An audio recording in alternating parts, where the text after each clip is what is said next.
جی سر جی۔ جی دیکھیں، ہم نے اصول تفسیر کا تعارف پڑھا تھا کہ اس میں ہم کیا پڑھیں گے اس کورس میں۔ پہلے نمبر پہ ہم نے لفظ تفسیر کا معنی پڑھا تھا، یا تفسیر کا مقصد پڑھا تھا کہ اس لفظ کا، اس کی اصطلاحی تعریف کیا ہے اور اس کا مقصد کیا ہے، یہ ہم نے پڑھا تھا۔ تو آج ہم دوسرے نمبر پہ پڑھتے ہیں کہ تفسیر کے اقسام۔ دیکھو، اقسام تفسیر سے مراد ہے کہ قرآن پاک کی تفسیر جب کوئی مفسر لکھتا ہے یا وہ قرآن پاک کی تفسیر کرتا ہے تو اس کے لیے کون سا میتھڈ وہ اختیار کرتا ہے، یا دوسرے لفظوں میں کون سا اسلوب وہ اختیار کرتا ہے، یا اس کے لیے لفظ استعمال ہوتا ہے منہج، جو انگلش میں میتھڈ کا لفظ ہے، تو ایک منہج کا لفظ استعمال ہوتا ہے کہ کون سا منہج اختیار کرتا ہے۔ اب یہ جو ہے نا جاننا کیوں ضروری ہے؟ اس لیے کہ اس اقسام تفسیر سے ہمارے سامنے تفسیر کے چند بنیادی میتھڈ سامنے آتے ہیں۔ تو جس تفسیر کو آپ نے پڑھنا ہے، تو اگر اس کا میتھڈ آپ کو معلوم ہوگا تو اس سے استفادہ آپ کے لیے آسان ہوگا۔ یا اگر کسی مفسر کی تفسیر آپ سن رہے ہیں تو اس کا میتھڈ جب آپ کے سامنے ہوگا تو آپ کو اس کو سمجھنا آسان ہوگا۔ اور دوسری بات یہ ہے کہ جب کوئی مفسر ایک میتھڈ اختیار کرتا ہے، دوسرا میتھڈ اختیار کرتا ہے، تو بسا اوقات قرآن پاک کی تفسیر میں بھی پھر اختلاف آ جاتا ہے۔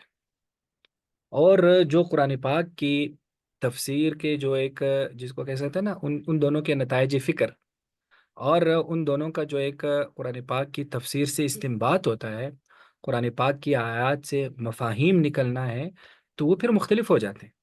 ظاہر ہے جب میتھڈ الگ الگ ہوگا تو پھر اس میں وہاں بھی فرق آئے گا۔ تو اس لیے یہ جاننا جو ہے نا، یہ ضروری ہے اقسام تفسیر کا۔ تو ویسے تو جب مناہج مفسرین کی کتابیں آپ پڑھیں یا دیکھیں تو مناہج تو بہت سارے ہیں، لیکن اگر ہم اس کو سمرائز کریں تو وہ تقریباً 3 مناہج میں سمیٹ جاتے ہیں۔ تو ہو سکتا ہے ایک آدھ اقسام اس سے باہر بھی ہو، لیکن بنیادی طور پر اس کو 3 ہی اقسام میں اس کو ڈیوائڈ کیا جاتا ہے کہ تفسیر کرنے کے یہ 3 طریقے ہیں، یا یہ 3 مناہج ہیں۔ اس میں سب سے پہلی جو تفسیر کی قسم ہے اسے کہا جاتا ہے تفسیر بالمأثور، یا اسی کو کہا جاتا ہے تفسیر بالروایہ، اور اسی کو تفسیر نقلی بھی کہا جاتا ہے۔ جو مأثور کا لفظ ہے، مأثور کا لفظ یہ اثر سے نکلا ہے۔ اثر، اثر عربی زبان کا لفظ ہے، کسی بھی پچھلی نسل سے جو چیز نقل ہو جائے اس کو اثر کہتے ہیں۔ یہی وجہ ہے کہ احادیث کو آثار بھی کہہ دیتے ہیں۔ تو اثر کا مطلب ہوتا ہے سلف الصالحین سے منقول چیزیں۔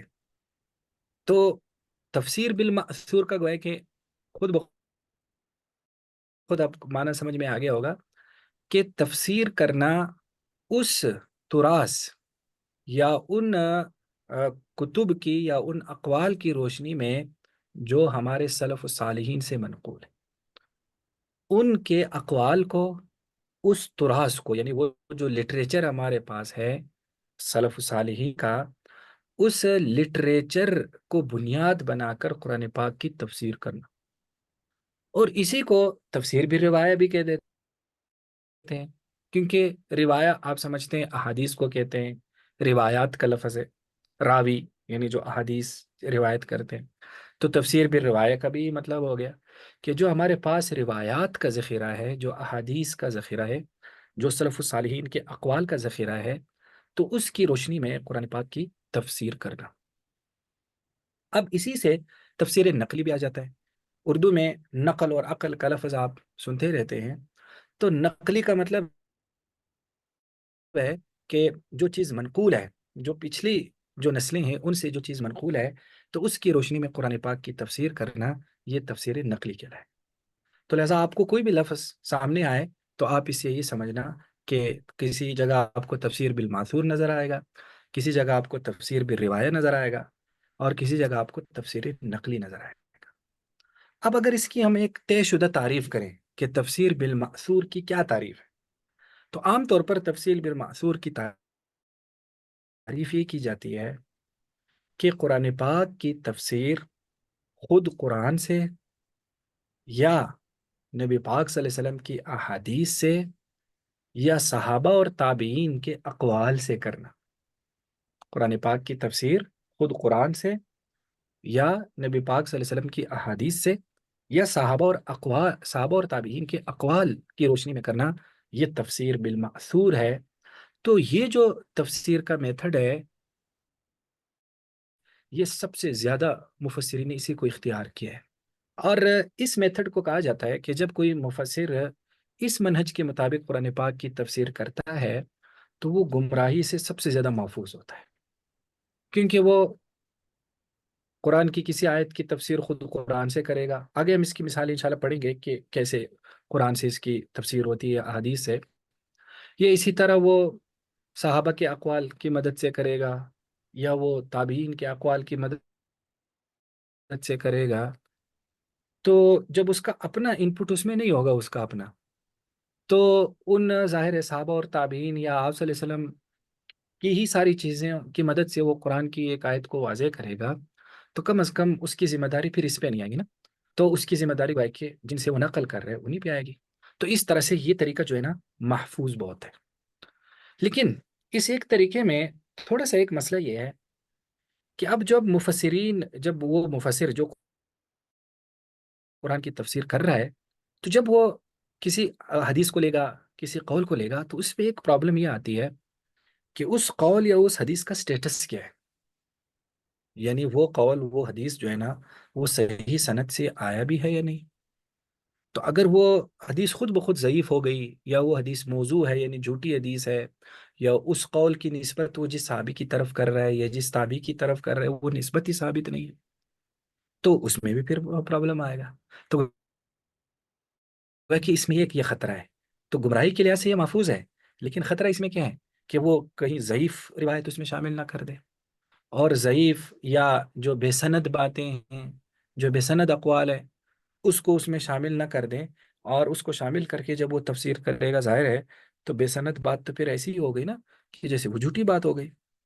تو اس لیے اس میں یہ ایک دڑکا رہتا ہے، یہ ایک خطرہ رہتا ہے کہ اس میں نا روایات ضعیف بھی ہے۔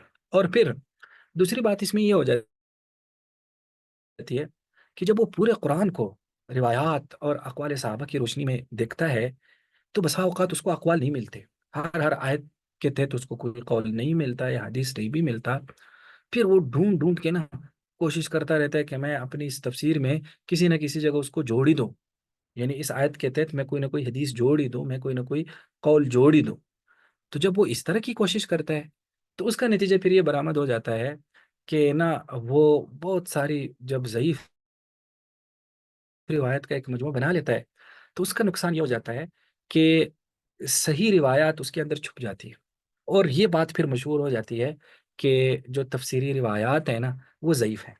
جیسے امام احمد بن حنبل رحمہ اللہ کا ایک بڑا مشہور قول ہے کہ ثلاثت اشیاء ان لا اصل لها، تین چیزیں بے سند ہے جو ہمارے کتابوں میں ہیں، التفسیر، روایات التفسیر یعنی تفسیر کی روایت، والملاحم، یہ جو جنگوں غزوات ان کی جو آخری زمانے میں جو جنگیں ہوں گی ان کی روایت، والفتن، جو فتنوں سے متعلق جو چیزیں آتی ہے کہ اس طرح کے فتنے پیدا ہوں گے، اس طرح کے ہوں گے، تو یہ ان کی نہیں، بعض میں اس کی جگہ ایک دو اور چیزیں بھی شامل ہیں۔ تو اس طرح کا گویا کہ اس کا مطلب ہے تفسیری روایات کو محدثین نے زیادہ پسند نہیں کیا، کیونکہ وہ مفسر کوشش کرتا ہے کہ اس میں بس میں اقوال لے آؤں، اس میں حدیث لے آؤں، تو پھر اس کوشش میں وہ اس پورے سلسلے کو نقصان ہو جاتا ہے۔ تو اس طرح سے تفصیل بالمعصور جہاں محفوظ طریقہ ہے وہاں اس میں اس طرح کے پرابلم بھی ہیں، اور چونکہ اس میں مفسر کا اپنا انپٹ نہیں ہوتا تو جس کی وجہ سے وہ گویا کہ یوں سمجھ لو کہ اس میں کوئی نئی چیز ہمارے سامنے نہیں آتی۔ ظاہر ہے صحابہ اور تابعین کے اقوال اس زمانے کے ہیں، اب اگر مفسر اس زمانے پہ وہ اس 14ویں صدی کا ہے تو اب جب اس کا اپنا انپٹ ہوگا ہی نہیں تو وہ تفسیر آپ کو قدیمی نظر آئے گی، یعنی آپ کو ایسا نظر آئے گا کہ یہ تفسیر تو پرانے زمانے میں لکھی گئی، اس لیے کہ وہ مفسر اپنے حالات حاضرہ سے بے خبر ہو کر صرف اس میں معصور چیزیں ہی جمع کرتا رہتا ہے۔ تو جب وہ معصور چیزیں جمع کرتا رہتا ہے تو پھر جس کی وجہ سے وہ جو ہے نا اس طرح سے وہ چیز سامنے نہیں آتی. تو گویا کہ تفسیر بالمعصور میں جہاں اچھی چیزیں ہیں وہاں اس کی کچھ یہ منفی پوائنٹس بھی آپ نے یاد رکھنے. یہ تو ہو گیا تفسیر کا پہلا طریقہ اور پہلا بڑا طریقہ جس کو زیادہ تر مفسرین نے لیا ہے، خاص طور پر جو ہمارے ارلی مفسرین ہیں، یہ جو شروع شروع زمانے کے جو مفسرین ہیں انہوں نے زیادہ تر اس طریقے کو اختیار کیا ہے. اس کے بعد آپ آ جائیں دوسری تفسیر تفسیر کی دوسری قسم، اس کو کہا جاتا ہے تفسیر بالدرایا. درایا کا مطلب ہوتا ہے عقل، سوچ سمجھ، اور یہ اس کو کہا جاتا ہے تفسیر بالرائے، اور اسی کو تفسیر عقلی بھی کہا جاتا ہے. تفسیر بالدرایا یا تفسیر بالرائے یا تفسیر عقلی کی اگر تعریف کریں تو تعریف یہ سامنے آتی ہے کہ جس میں ایک مفسر اپنی سمجھ کے مطابق قرآن پاک کی تفسیر کرتا ہے، جو اس کا ایک دینی فہم ہے، جو اس کا ایک دینی مائنڈ ہے. ظاہر ہے ایک عالم، ایک دینی علوم کا ماہر ہی قرآن کی تفسیر لکھتا ہے اور کرتا ہے نا. تو جو وہ جس طریقے سے اس دین کو دیکھتا ہے، وہ جس طریقے سے قرآن کو دیکھتا ہے، تو اپنا پورا ان پٹ اس میں ڈال دیتا ہے. وہ قطع نظر اس سے کہ بھائی اس کے بارے میں حدیث آ رہی ہے، اس کے بارے میں کوئی اقوال صحابہ آ رہا ہے، تو وہ اپنا ان پٹ اس میں زیادہ ڈالتا ہے کہ میری سمجھ کے مطابق، میرے فہم کے مطابق قرآن پاک کی یہ تفسیر اس طرح سے. اب اس کا یہ مطلب نہیں ہے کہ تفسیر بالدرایا جو ہے نا وہ کوئی خلا میں کر رہا ہوتا ہے، یعنی کہ وہ روایات سے یا احادیث سے مدد ہی نہیں لیتا. نہیں، ظاہر ہے وہ بھی ایک عالم ہوتا ہے نا، اور وہ بھی اسلامک ایک اسکالر ہوتا ہے، اس کو بھی اسلامک جو سائنسز ہے، جو اسلامک علوم ہے اس پہ عبور ہوتا ہے. تو وہ ایسا کرتا ہے کہ ایک آیت کی جب تفسیر کرتا ہے تو وہ باقی علوم اس کی نظر میں ہوتے ہیں. وہ حدیث کو بھی دیکھتا ہے، وہ اقوال صحابہ کو بھی دیکھتا ہے، وہ لٹریچر کو بھی دیکھتا ہے، لیکن اس لٹریچر سے جو وہ اخذ کرتا ہے وہ اس کا اپنا ان پٹ ہوتا ہے. اس لٹریچر سے جو وہ لیتا ہے وہ دراصل اس کا اپنا ہوتا ہے. تو یہ جو ہے نا تفسیر بالرائے یا تفسیر عقلی یا درایتی تفسیر، یہ بھی مفسرین میں ایک طریقہ رہا ہے. اب اس میں پھر وہ ہے کہ وہ مفسر جس چیز کا ماہر ہوتا ہے نا تو وہ زیادہ تر جو ہے نا اس تفسیر پر وہ رنگ غالب آ جاتا ہے. بڑا ماہر ہے، وہ اس کا کام ہی منطق، فلسفہ، عقلی علوم، تو اس کی تفسیر میں آپ کو عقلیت بڑی نظر آئے گی، اس میں عقلی علوم آپ کو بڑے نظر آئیں گے. ٹھیک ہے، تو جس سے پھر تفسیر کی ایک الگ شاخ نکل جاتی ہے. ٹھیک ہے، منطقی اور عقلی. یا اگر وہ مفسر جو ہے وہ ایک فقہ ہے، وہ ایک مفتی ہے، لوگوں کو مسائل بتانا، فقہ بتانا، یہ اس کا ایک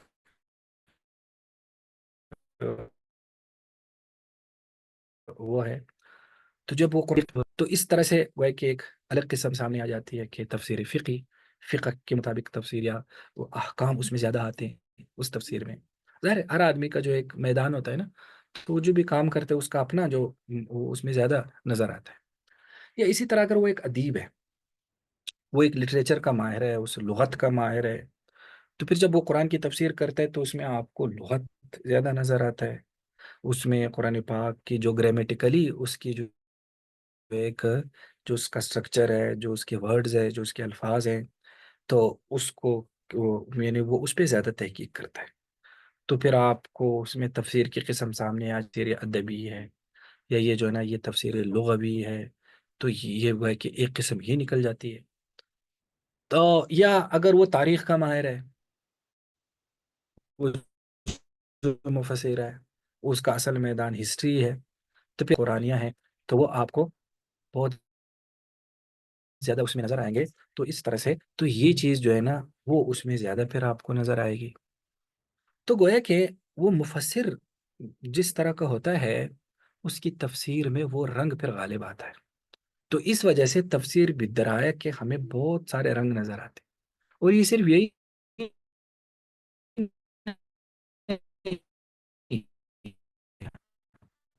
ظاہر ہے جتنے انسان ہیں اس میں نظر آئیں گے پھر. تو یہ جو تفسیر بدرایہ ہے یہ ہمارے سلف میں بھی تھی، لیکن خاص طور پر اس آخری زمانے میں جو تفاسیر لکھی گئی اس پر درایت کا زیادہ غلبہ تھا. اس میں ہر مفسر نے اپنی جو اس کا ایک مائنڈ تھا، جو اس